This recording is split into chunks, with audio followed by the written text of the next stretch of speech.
Hello everybody, my name is Diagonaly, and welcome to the first Redstone tutorial here on my channel.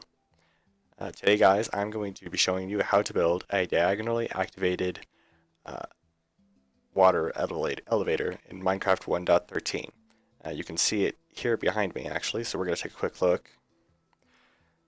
So yeah, basically, instead of being activated along these sides right here, it is activated diagonally and it is flush right up against this. So you walk on, block swaps for soul sand, and it takes you right on up. You can do kind of whatever you want for this center beam or your landing. Then eventually it resets back to the magma block. And you could of course just have that as just a regular block if you didn't want to have it sucking you down. So yeah, this is really nice because it's just very open. You have a lot more space to walk into it. So we're actually going to pop onto another world, and I'm going to show you how to build this. Alright guys, so we are here in the other world, and I'm going to just give you a quick overview of this machine and some things about it that you should know.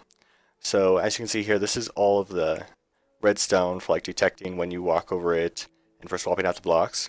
You are going to have to put in some sort of pulse extender or clock for yourself, just so that you can finally do however high you want it to go, because that does vary. And there's one other thing that you should note about the redstone, is that if we pull up the F3 menu here, you do have to build it kind of facing east. So here, if we look at this, as you can see, this repeater is set to, it says it's facing west. So you need to make sure that your repeater, and I'll point out which one it is when we build it, is either facing west or south. And your player will be facing north or east, it'll say in the F3 menu.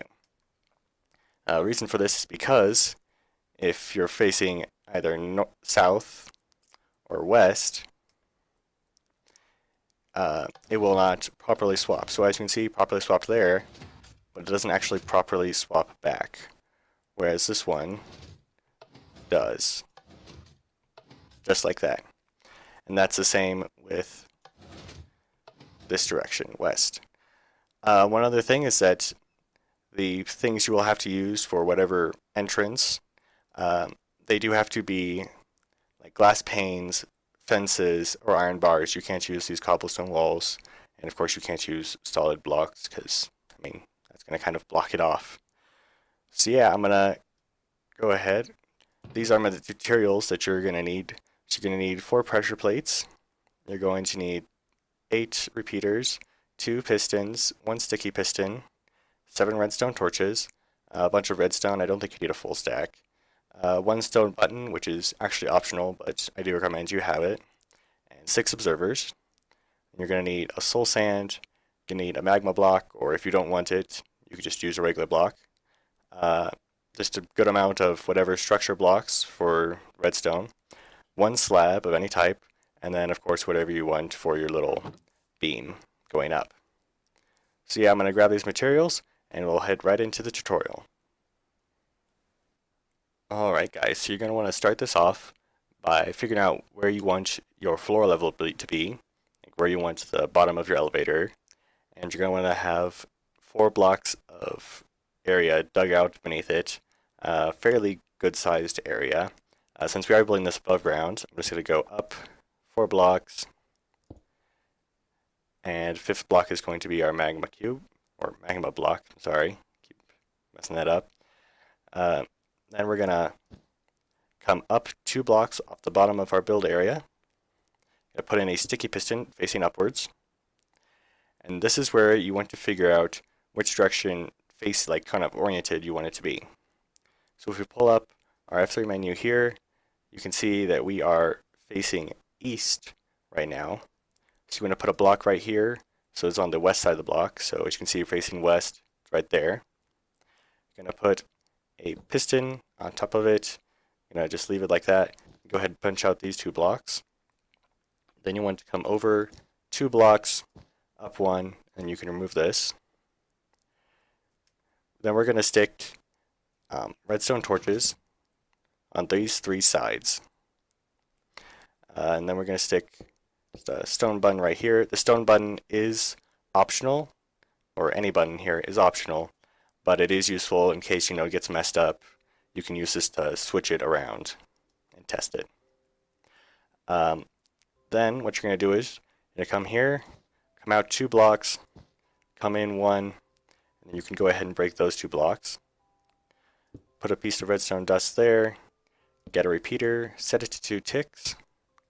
Then we're going to come up 1 block, going to put redstone torch there, and put a regular piston right on top of it.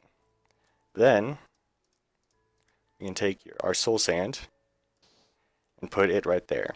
Now this magma block can be, any sort of other block as well, but for here I'm going to have it as a magma block. Then we're going to come over to this side. I'm going to put a block on top of this torch. I'm going to put it directly across, so up and down. Then we're going to go up, and then we're going to go down one more time. Then we're going to come over 3 blocks. Then we come right back over to here, come in 1 block, and then we're going to go up 1 block. So in 1, up 1. Then we're going to put down redstone dust all along here, redstone torch there, and a repeater here set to 2 ticks. Then we're going to take whatever slab you chose, put it right there, redstone dust right there, and then I'm going to take our piston, put it in just right there, and that is the block swapper all completed. So you can push the button here to test it, make sure that it works. It's working just fine like this. Now we're going to move on to the activation mechanism. Alright, so you're going to start off the detection mechanism by surrounding your magma block with whatever floor block of your choice, just using polished diorite as an example. Then you're going to be putting observers in all these corners. So first we're going to come to this corner with a crazy piston here. And you're going to put in 2 observers, both of them facing up. And then in the other 3 corners, you're just going to have 1 observer. Just like this. So if you look at it from, we'll say this is the front, and then that's the back. So if you look at it from the front, on the left side, you're going to have 2 observers. Then, to come over to here, come over 1 block off of this block, put in a piece of redstone dust. Then you're going to come directly beneath the soul sand. You're going to come, down 2 blocks, and you're going to put in a repeater right there. Then you're going to come up 1 block off of that.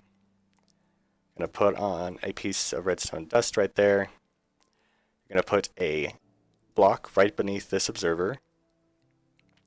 You're going to put another block here, and you're going to put a repeater going into that piece of redstone dust. Then going to come down 2 blocks off of here, put down a redstone torch. Then you're going to come these 2 blocks coming off of that block.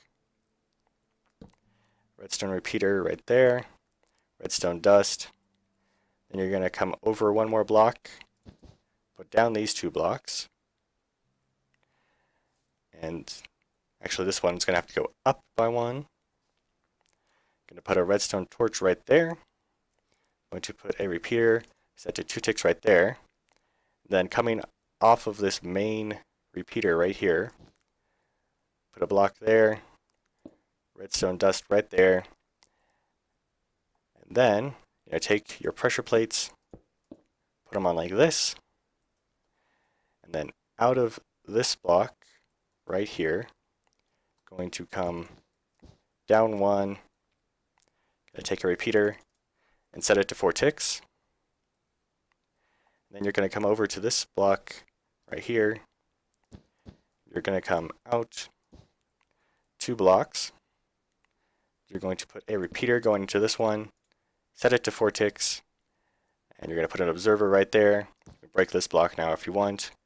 And that is the detection mechanism all complete. Now you are going to have to build, as I said before, whatever sort of hopper clock or whatever pulse extender that you want. What this does is whenever you send a pulse through, it'll swap the blocks just like that. And then when your redstone line would deactivate from the pulse extender, it would swap them back. So keep that in mind when you're building your little clock. But yeah, that is all of the redstone completed. Alright guys, so I've hopped back onto my regular redstone testing world.